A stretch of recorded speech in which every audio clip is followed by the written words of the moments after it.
अनुज जानकी सहित प्रभु चाप बान धर राम।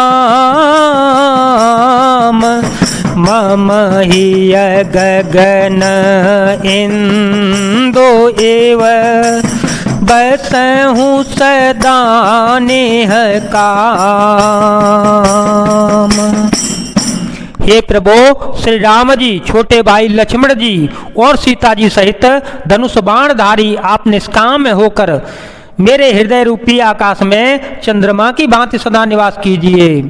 एवमस्तु करि रमा निवासा हर्षि चले कुंभ ऋषि पासा। बहुत दिवस गुर दर्शन पाए भये मोहि एहि आश्रम आए।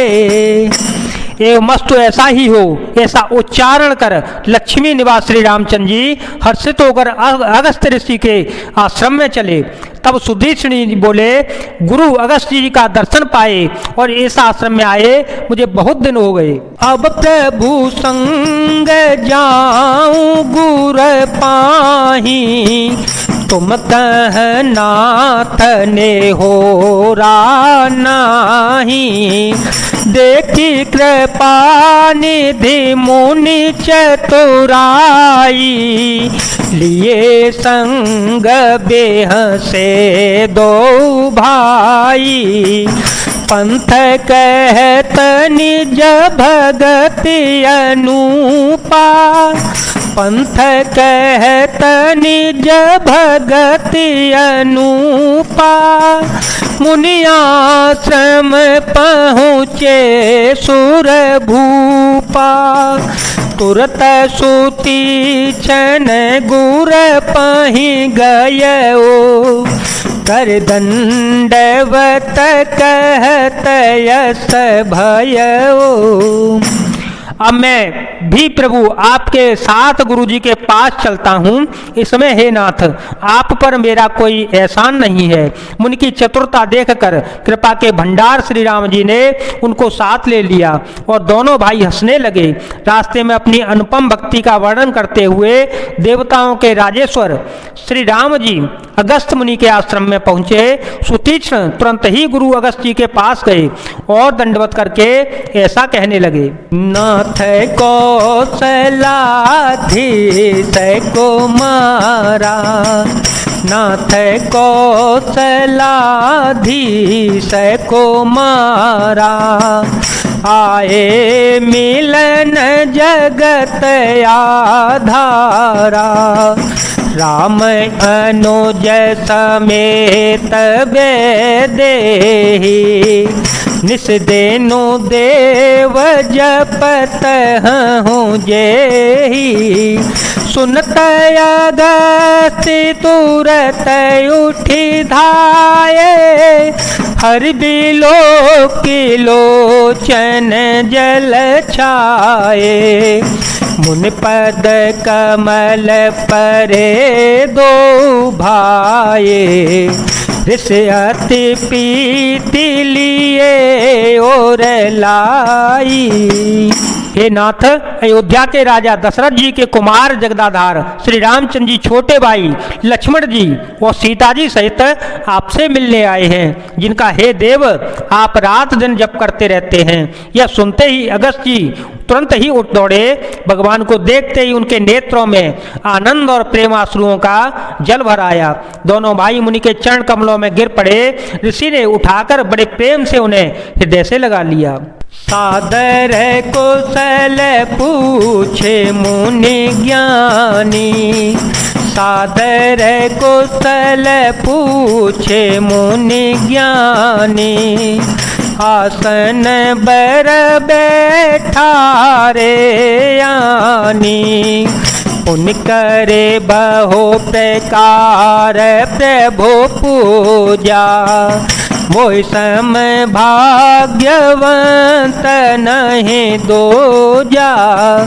जह लगी रहे अपर मुनि वृंदा, हर से सब बिलो के सुख कंदा। ज्ञानी मुनि ने आदर पूर्वक कुशल पूछकर उनको लाकर श्रेष्ठ आसन पर बैठाया। फिर बहुत प्रकार से प्रभु की पूजा करके कहा, मेरे समान भाग्यमान आज दूसरा कोई नहीं है। वहां जहां तक जितने भी अन्य मुनिगण थे सभी आनंद कंद श्री राम जी के दर्शन करके हर्षित हो गए। मुनि समूह मह बैठे, सन्मुख सब की ओर, शरद इंदो तन चेतवत, मानहु निकर चकोर। मुनियों के समूह में श्री रामचंद्र जी सबकी ओर सम्मुख होकर बैठे हैं, अर्थात प्रत्येक मुनि को श्री राम जी अपने ही सामने मुख करके बैठे दिखाई देते हैं और सब मुनि टकटकी लगाए उनके मुख को देखते हैं। ऐसा जान पड़ता है मानो चकोरों का समुदाय शरद पूर्णिमा के चंद्रमा की ओर देख रहा है।